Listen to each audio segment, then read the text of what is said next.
What up, Steeler fans? It is Matty P with Shannon White, another Steelers global perspective. Mate, how you doing? I'm doing great. Just excited to be here and talk some football with my buddy Matty P. I love it. Short, sharp, sweet. All right, so Arthur Smith hiring, you and I haven't had a chance to speak since that happened. We both have had some fairly strong opinions on the different things that we've been on. Unfortunately, I didn't catch you on Steel Curtain Network this week, so I wanted, but I also still want to talk about it raw with you every day. You know, as we're all people, we're all humans. Stuff miles around in our minds. What we're thinking. I'm being a little bit less firebrand, for want of a better term, on the hiring now. I'm not going to sit here and pretend I love it. I'm not going to sit here and say that I hate it either, but I'm not. I've just it didn't scratch the itch, for want of a better term. I don't know about you though. Like, how are you feeling? I don't know, what is it now? By the time this comes out, 4 or 5 days on from the decision. You know, Matty, honesty is always the best policy.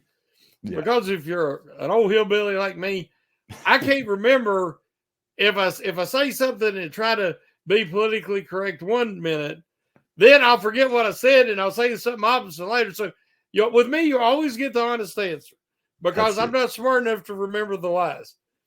So, what I said is I didn't like the look of Arthur Smith. Now, I meant that on two different ways. I meant his actual countenance. His countenance. I mean, the guy he looks very punchable. There's something about his face. One thing about it, if I would write it into his contract, that he has to keep facial hair, at least the mustache, because without it, he kind of looks like any villain from any 80s movie. That, or to me, he's kind of like a Mr. Potato Head. But I don't know. I was going to say, he's a bit like a Family Guy looking sort of bloke. Well, I don't know if it's that. There's something. I'll tell you what I think it is. When the Steelers drafted Mason Rudolph, I said the same thing about him, that he looked like the rich kid at every university riding around in his Land Rover that his mommy and daddy bought him because he's spoiled rotten. And that's what Mason Rudolph looked like to me. Well, I found out something about Arthur Smith. His dad is like super rich, a powerful guy, maybe for FedEx. Okay. He is a rich kid. Right. And he's 41. So he is still young. At first, I was not happy because to me, Mr. Rooney said he wanted innovative. He wanted a fresh approach, modern.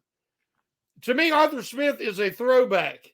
Yeah. In that he is going to be play action, under center, heavy run, work the middle of the field. Things that we've been begging for, yes, but not in an innovative way. Correct, yeah. He's more of the old school. And we got to realize that two things happened this week very big. Mr. Rooney said that this decision was 100% Mike Tomlin. Now, me and you've talked in the past on shows that I believe that Tomlin was not signing any extension until they had hired an offensive coordinator because he wanted to make sure that he did have 100% control over this decision. I do not think he did with Matt Canada, either the hiring or the firing. So I think he was saying, before I do any extension, I want to have the say on this. So let's look at Mike Tomlin. Tomlin is from the Tony Dungy coaching tree. He's from that Tampa system. Now, if you look at what Tampa's offense and defense was, they won a Super Bowl with a well-balanced team. It was a team concept. It wasn't superstar quarterback driven. Yeah. That's what Tomlin's wanted ever since. That's in his DNA. If we look at what Arthur Smith was able to accomplish with the Tennessee Titans, not the Atlanta Falcons, not every coach or coordinator makes a good head coach. But as an offensive coordinator, I'm trying to look at it with a broader scope. Look at the big picture. And if you look at what Arthur Smith was able to accomplish, those teams were built very similar to Tampa Bay. And they did not have the superstar quarterback. They didn't lean on that. They had the running game. They had a strong passing game. They utilized the two tight end sets a lot. They utilized the fullback. More old school, but it was effective. Yeah. Then on defense, they had strength at every level. They didn't have a glaring weakness. And that defense carried them a lot at times, when the offense would struggle.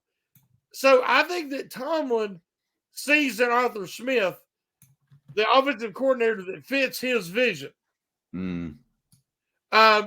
So I think that Tomlin wasn't necessarily wanting what we wanted, a Shanahan or McVay disciple. He wanted somebody that fit his vision. So now that we know that Smith has hired a 3-year contract, and we know that Terrell Austin, if I ain't mistaken, has signed a 2-year extension or a new contract. That's what I've heard as well. To me, that signals that Mike Tomlin will do a 2-year extension, which will give him 3 more years, which would cover the Arthur Smith if he's successful. It will cover his tenure. And those two are going to be tied together now. Because there's no more, is it Tomlin's decision or wasn't it Tomlin's decision? Mr. Rudy come out and said, this is 100% Mike Tomlin. So I got 2 takes on that. One, that's kind of interesting if it is only a 2-year extension for Mike T. Obviously, he's got a year left anyway. So then that rides him out with Arthur Smith. But the other thing for me is, well, what if the offense does decent enough? And I don't think it'll be a one-hit wonder thing. I think it'll need 2 years. If it does decent enough and then Arthur Smith gets hired somewhere else, then we've got Tomlin having to hire someone in another final year of his contract. I think that's going to be an interesting scenario. But what I will say is exactly what you've said, where he's hired both. That is what I'm going to trust the Steelers. I'm going to trust Mike Tomlin. I'm not overly criticize it. But personally, I think this is what I'm going to call a Bill Belichick moment for Tomlin, and this is the fastest way that he finds himself out of Pittsburgh in the next 5 years. That's all I'm going to say. I think that if this doesn't work, where does he go to next? This is like when they benched Trubisky and they're then stuck with Mason Rudolph. And it turns out to be a very good thing in the end. Yes, right? yes. But what does Tomlin do at this point after that? So I'm saying better work. I'm telling you, to me, there's been so much speculation down through the years how much control Tomlin had and he didn't have with his coaching hires or firings. I mean, all the way back to Arians, to Haley. I mean, we've always questioned this. Now it's gone. There is no more question. Yeah. This is all Tomlin. So just as I've said that Harbaugh is tied to Lamar Jackson at the hip. I mean, his career, everything is directly tied to Lamar Jackson. Whether Lamar Jackson is capable of winning a Super Bowl or not will define Harbaugh's career. The same thing, the end of Tomlin's tenure, because I do believe that eventually he wants to accomplish certain things, and then he's going to be ready to move on.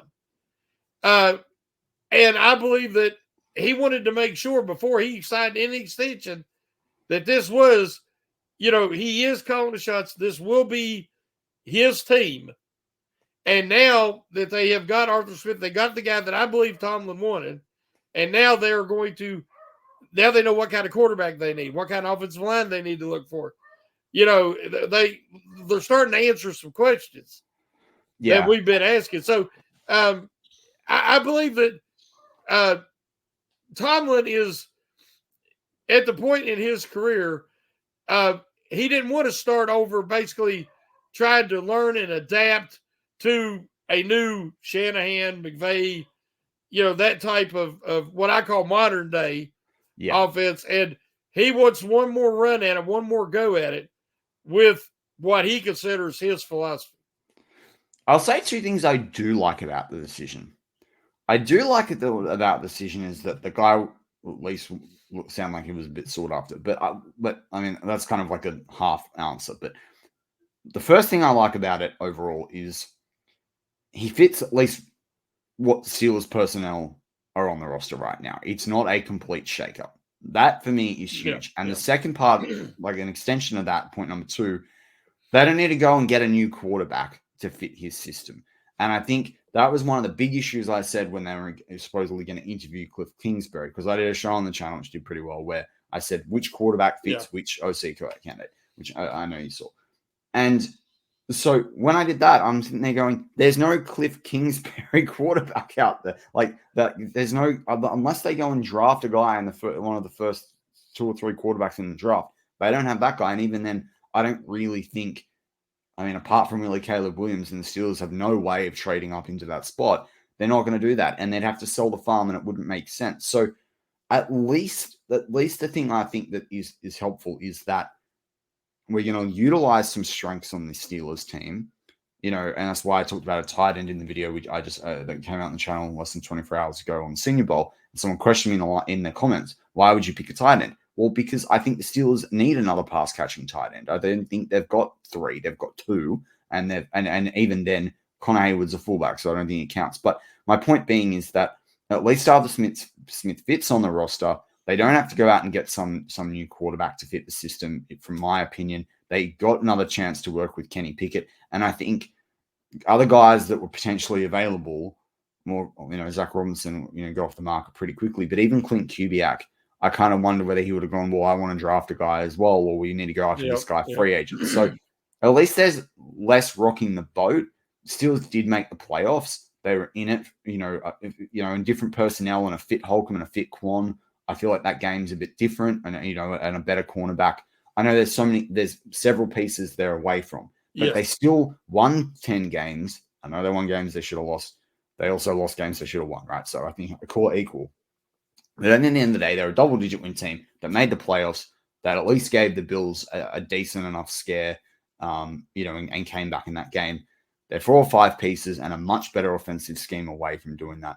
And I think I'm just excited to see what that looks like. And I think if Tomlin is the motivator that we all hear about, and I do genuinely think he is, then maybe Arthur Smith can rise to the occasion with him, and maybe it'll be better than what even it was with Vrabel. So I like those 2 things, and I think that's this one's not sitting here, and I'm not going to hate on it.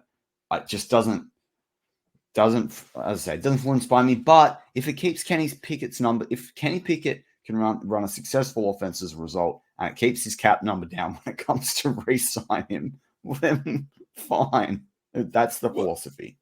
I had talked, before during the preseason when it was looking like he was turning the corner and he was throwing, attacking down the field more. And as we know, that was all preseason vanilla defenses, and it didn't translate once they really challenged Canada's, I would say, concepts and designs, but you can't, I don't even know if you could call it that.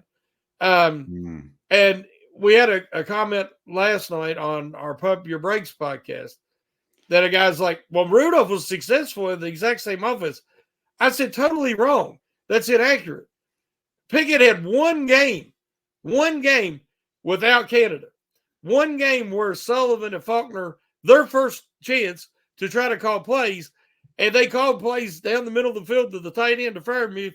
They called a few crossers, and he had his best game. Then he gets hurt. So we've seen what Rudolph could do without Canada and with other people making the play calls. But Pickett hasn't had a chance. So people are talking in absolutes, Matty. Yeah. That he is absolutely no good. That he'll never be nothing. That he'll be, I don't like that because we don't know. I said myself, and I always admit when I'm wrong, I said that Mason Rudolph would never be an effective starting quarterback, that he is a backup. Now, he was effective for 2 games and pretty good in the playoffs against, 3 games and then the one in the playoffs. Yeah. But the Ravens game was terrible conditions and all, and he played well. But he was efficient.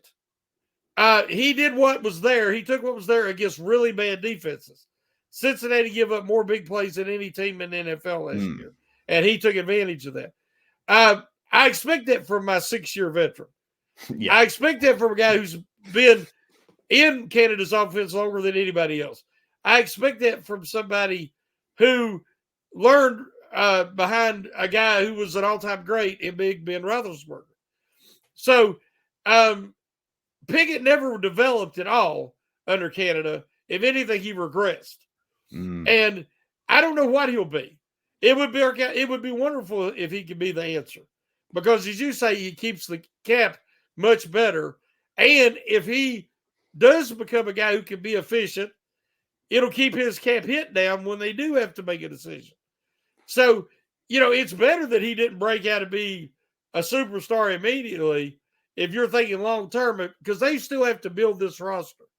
Totally. That's why I agree with you that Arthur Smith's hiring, it fits what Tomlin already wanted to do, so it isn't going to totally revamp the offensive roster. And they should be able to hopefully focus. If there's ever a year to trade back and get some extra picks, that's this year. It's a deep draft in certain positions. There's a lot between the second and fifth round. There's a lot of guys that's going to go in the second round that usually would go in the first round. Totally. So, in my opinion, this is the year you trade back, get those extra picks, because you've got 7 holes that they really could fill in this draft. Yeah. And they don't have that many picks. So totally. Totally. I agree with you. I mean, I'm always a fan of trading back. Just the numbers game works. But that's going to wrap up this quick show on Kenny Pickett and Arthur Smith. I'm Matty P with Shannon White. As always, go Steelers.